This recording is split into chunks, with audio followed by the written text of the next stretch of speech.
Bonsoir, j'espère que vous allez bien. Moi, je vais très bien et je suis vraiment content de vous revoir pour cette deuxième vidéo. Voilà. La semaine passée, j'avais mis en ligne ma première vidéo et j'étais très content. Et je tenais aussi à vous remercier pour votre soutien et pour vos retours également. Donc voilà. Euh, dans cette, euh, dans ce deuxième format, du coup, je vais vous expliquer un peu d'après moi, mes connaissances, bien sûr. Et d'après aussi enfin, tout ce que j'ai pu apprendre du, du Saint-Esprit, le peu que j'ai pu apprendre. Voilà, je vais vous l'expliquer ce soir. Voilà. Donc, du coup, cette deuxième vidéo va vraiment s'appesantir sur la définition de la sanctification. Voilà. Parce que je pense beaucoup d'entre nous, même moi avant, je pensais que la sanctification, ça tournait juste autour de, voilà, préserver son corps de tout péché sexuel. Alors que ça va, je pense, un peu plus loin que ça.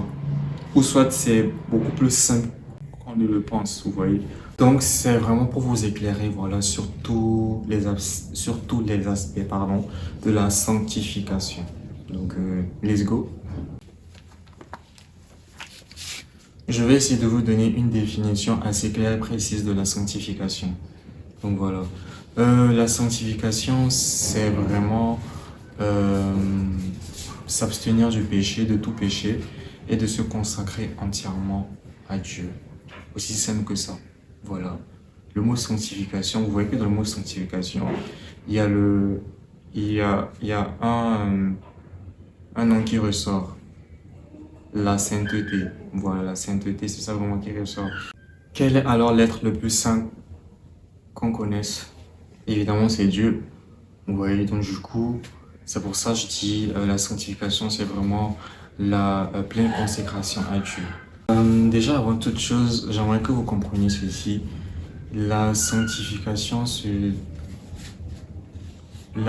sanctification, c'est pas un idéal, mais c'est plutôt un style de vie, c'est un mode de vie. Voilà. Il ne faudrait pas prendre la sanctification comme une sorte de réprimande, de correction, un truc vraiment dur à faire. Ok, comme je l'ai dit, la sanctification, c'est pas chercher l'idéal de la sainteté, parce que personne ne peut être saint que Dieu, personne ne peut être saint que notre Seigneur. Ok, nous sommes tous des êtres humains, nous sommes faits de chair, et vu que nous sommes faits de chair, ben, des fois, nous allons tomber. Vous voyez? Donc, du coup, c'est plutôt un mode de vie, c'est plutôt essayer de se perfectionner jour après jour, jour après jour, jour après jour. Donc voilà. La définition que j'ai donnée, j'aimerais beaucoup qu'on puisse rester un peu là-dessus et je vais essayer de vous décortiquer ça pour que vous puissiez comprendre. Donc, dans la définition que j'ai donnée, nous pouvons retrouver l'abstinence du péché. Ok, l'abstinence du péché. Euh, je pense que vous l'avez déjà entendu plusieurs fois. Hein. Fuir l'impudicité, fuir l'impudicité, ta ta ta ta ta ta ta ta ta ta ta. Donc voilà. Après, il ne suffit pas juste de fuir, mais vraiment de s'abstenir. Quand je dis s'abstenir, c'est vraiment, c'est vrai que enfin, la tentation nous est servie sur un plat, ok? Tous les jours nous sommes tentés. On va pas se mentir. Tous les jours nous sommes confrontés à des tentations. Mais vraiment, le moyen de s'en sortir, je pense vraiment que c'est de esquiver ça, ok? Je sais pas trop si vous comprenez ce que je veux dire. Maintenant, deuxièmement, nous avons la distanciation du monde. Ici, le monde, c'est pas, il n'est pas juste géographique, mais il est aussi sur les contenus que nous regardons sur notre téléphone. On va pas se mentir, ok? Je sais, vous savez, nous avons tous des petits, voilà quoi, des petits péchés mignons comme ça qu'on regarde sur nos téléphones et c'est dur de s'en débarrasser. C'est vraiment dur voilà quoi, couper l'œil sur ça. Donc vraiment, c'est ça, c'est vraiment de se distancier de tout ça. Vous voyez, même bloquer, si vous voulez, faut bloquer les contenus comme ça parce que même c'est ça même qui est le plus dur. Hein. Ouais, franchement. Tu es là, tu scrolles sur ton téléphone et tu tombes sur un truc. Tu tombes sur un truc. Mais on va activer, en fait, ta- ça va activer ta chair, vous voyez, ça va vraiment activer ta chair et tu vas vouloir rentrer dans ce contenu-là. Et puis, quand ça commence comme ça, va, c'est fini, hein. C'est fini. C'est parti pour des heures. Vous savez de quoi je parle. Vous savez. Ok. Après, nous avons l'obéissance active à Dieu. L'obéissance active à Dieu, c'est obéir à sa nouvelle nature.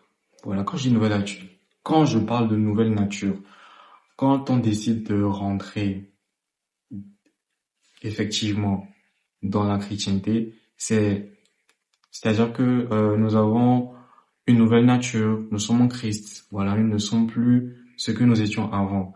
Donc c'est vraiment de obéir, c'est vraiment d'accepter notre nouvelle nature, en quelque sorte. Ok, c'est ça. Maintenant là, nous avons la consécration à Dieu. Ça aussi c'est un peu difficile. Comme le dit dans la Bible, on dit tout est permis, mais tout n'est pas utile. Je sais plus c'est dans quel verset, je vais chercher. Je sais plus c'est dans quel verset, mais voilà, après je vais voir. Voilà, je vais voir. On dit tout est permis, mais tout n'est pas utile. Effectivement, c'est vrai que nous avons à disposition de nous beaucoup de choses, beaucoup d'activités, mais parmi ces activités-là, il y en a certaines que nous ne devons pas faire. Ok? Il y a certains endroits où nous ne devons pas aller, il y a certaines choses qu'on ne doit pas faire, et il y a certaines personnes aussi avec qui on ne doit pas traîner. Donc c'est vraiment ça, tout est permis, mais tout n'est pas utile. Tout ce qui ne rentre pas dans l'utilité, mettez-le à l'écart, mettez-le vraiment à côté, vous voyez. Et consacrez-vous à ce qui vraiment fait du bien à votre corps et à votre âme, qui vraiment vous rapproche de Dieu. Voilà. Maintenant, même avant que j'ai cité tout ce que je viens de citer, il y a une chose très importante, c'est vraiment la transformation par l'Esprit Saint. Sans l'Esprit Saint, nous ne pouvons rien faire.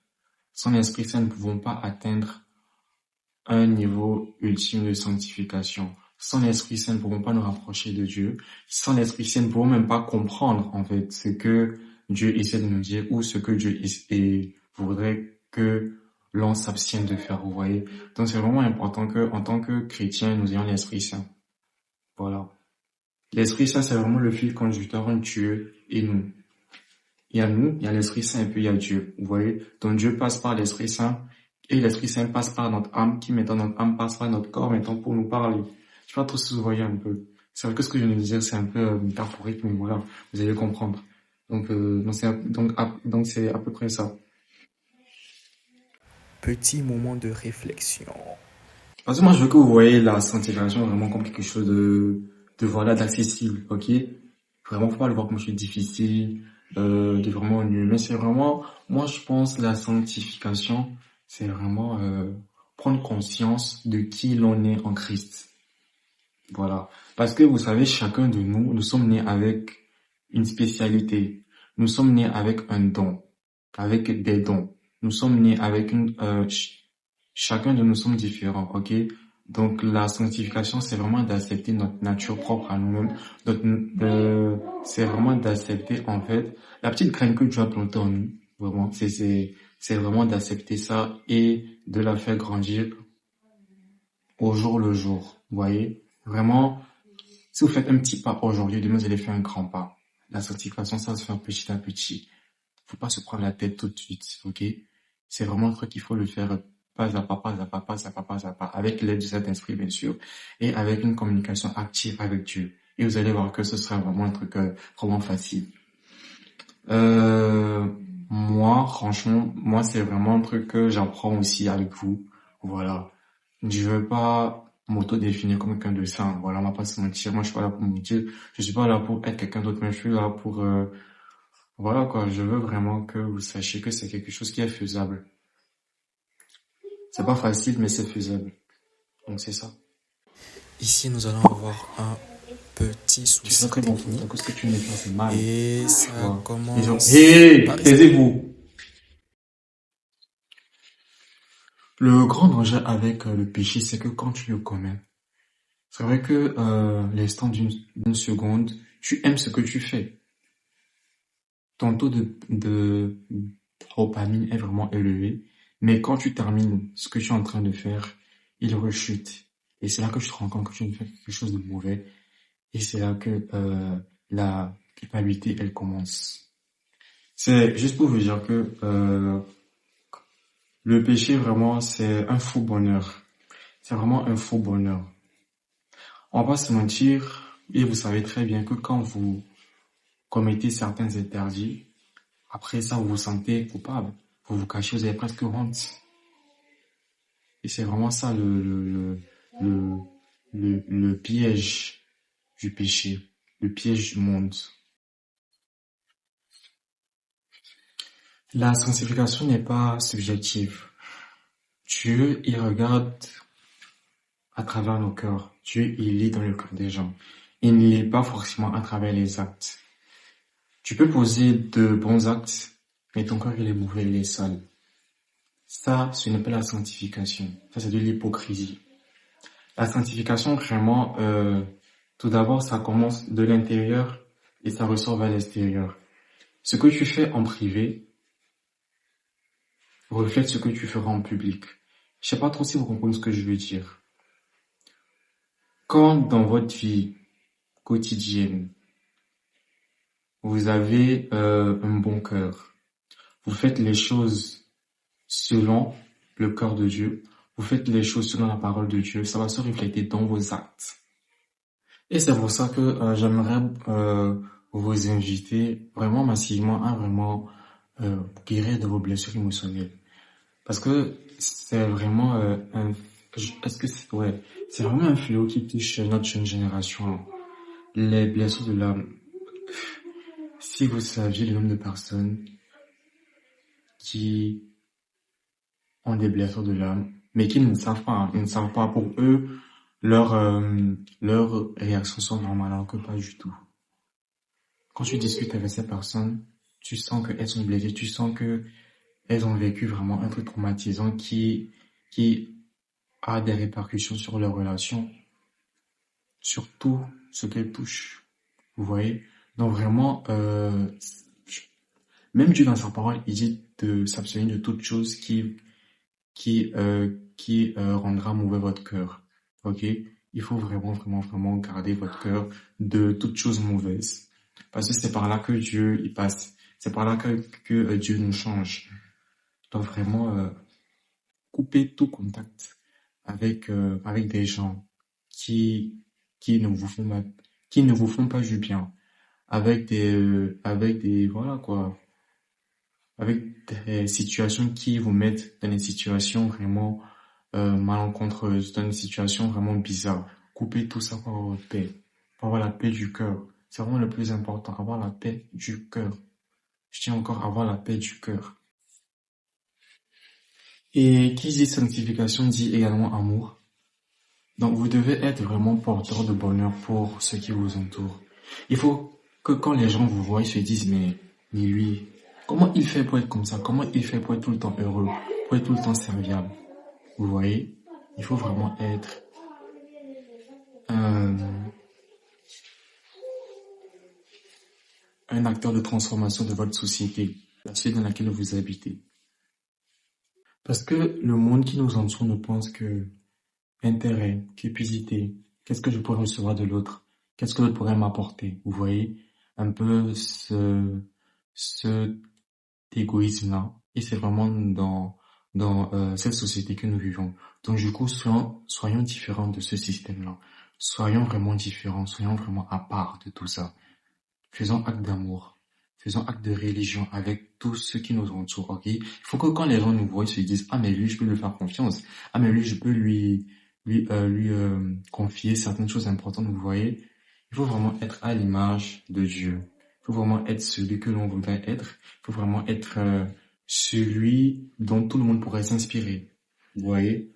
Donc la sanctification peut aussi par là, peut aussi être dans ce domaine-là. Oui, oui, effectivement, avec mon pégaiement, c'est pas du tout facile. Et c'est vrai que tout ce que je viens de dire pourrait être anodin. Voilà, beaucoup de personnes se disent que, ah mais voilà, moi si je fais ça, donc je suis sanctifié. Mais le problème majeur qui se pose là-dedans, c'est que c'est sur quelle base vous le faites. Voilà. Parce que si tu ne reconnais pas Dieu comme ton créateur, si tu ne reconnais pas Dieu comme celui qui te, comme celui par qui tu te sanctifies, ça n'a pas vraiment de poids, vous voyez. Et sans Dieu, on ne peut rien faire. Comment? Moi, je ne cesserai jamais de répéter, hein. Il y a des situations dans lesquelles tu vas te retrouver, tu vas te dire que Dieu soit peut m'aider. Voilà, sans Dieu, on ne peut rien faire. C'est ça. Peut-être les gens vont pas me prendre au sérieux, mais c'est vraiment vrai ce que je dis. Vraiment vrai. Un chrétien vit de la sanctification quand il aide les opprimés, quand il aide son prochain, quand il est disponible pour ses amis, quand il est disponible quand on a besoin de lui. Tu peux voir quelqu'un, là tout de suite, qui a besoin, je sais pas, de l'argent ou d'un service, quelqu'un que tu connais, hein. Mais quand tu décides de ne pas aider cette personne, que cette personne a le besoin, là tu commets un péché. Là, c'est pas de la sanctification.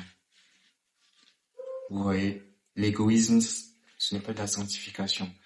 Je parle pas du bon égoïsme, hein, mais je parle vraiment de l'égoïsme où vraiment tu sais que il y a ton ami ou il y a cette personne que tu connais qui est en difficulté, mais tu refuses de lui apporter ton aide. Donc là, on va voir dans Jacques 1, verset 27. Là, il est écrit, la religion pure et sans tache devant Dieu notre Père consiste à visiter les orphelins et les veuves dans dans leurs afflictions et à se préserver des souillures du monde. Simple comme bonjour. Voilà. Tu veux être sanctifié, il faut aider ton prochain. Tout simplement. Il faut apporter ton aide. Même si c'est une petite aide, ok? Ce que toi tu conçois comme petit peut être vraiment grand pour l'autre. Quelqu'un a besoin de 100 francs, donne-lui 100 francs. Pour lui, c'est vraiment grand, tu vois? Donc c'est vraiment ça. Et c'est dans les petites choses que ressortent les grandes choses. Maintenant, on va revenir au problème le plus grand de notre génération, la sexualité. Voilà, la sexualité. Ce que les jeunes hommes, ok, là je m'adresse aux jeunes hommes, ne comprennent pas, c'est que vous quand vous vous donnez entièrement à une femme, enfin, et comme les femmes vous donnent à des hommes aussi, vraiment, avant vraiment le cas du mariage, vous vous donnez pour rien. C'est beau ce que je dis, hein, mais vraiment vous vous donnez pour rien. Enfin, c'est comme si vous ne semblez pas connaître la valeur de votre corps. Vous voyez? Je pense et surtout pour pour mes amis garçons, pour mes jeunes frères, vous ne connaissez pas la valeur de votre corps. Et ça c'est vraiment triste. Ça c'est vraiment triste à voir. J'ai vraiment remarqué que le standard des garçons, des jeunes de des jeunes, c'est vraiment celui qui a couché avec le plus grand nombre de filles. Moi, je sais pas pour vous, mais moi, je trouve ça vraiment, je sais pas, déplorable. Moi, quand j'entends ça, ça me fait mal aux oreilles, bien sûr, ça me fait mal à la tête. Je sais pas, genre, c'est comme si en fait vous vous vendez gratuitement, comme ça, comme si voilà, votre corps, ce n'était rien. C'est vrai que vous trouvez du plaisir là-dedans, mais après, la chair, comment dire ça? Le corps, c'est le temple du Saint-Esprit. Donc, quand vous pratiquez la sexualité en dehors du mariage, alors que le mariage, c'est vraiment un cadre établi par Dieu. Dieu n'a jamais interdit les rapports sexuels. C'est lui qui l'établit. C'est lui qui l'a créé, vous voyez. C'est par ça qu'on est les enfants, et c'est par ça que voilà, quoi, le monde se remplit de jour en jour. Mais c'est juste que c'est vraiment encadré. Et c'est pourquoi il a fait dans le cas du mariage. Vous voyez? Il sait pourquoi il veut qu'on le fasse avec la personne qui nous est destinée. Chacun de nous, nous avons une personne, nous avons notre âme sœur, une personne avec laquelle Dieu nous a mis. C'est-à-dire deux adultes comme Adam et Ève. Quand il a créé Adam, il s'est dit, il lui faut un partenaire. Il faut vraiment quelqu'un à côté de lui. Donc c'est Ève. Il a créé spécialement Ève pour Adam. Donc quand il nous a fait naître, il a créé spécialement une personne pour être à côté de nous, pour que nous vivions ensemble jusqu'à la fin de nos jours. Donc quand vous donnez votre corps à n'importe qui vient cogner à votre porte, vous détruisez votre corps.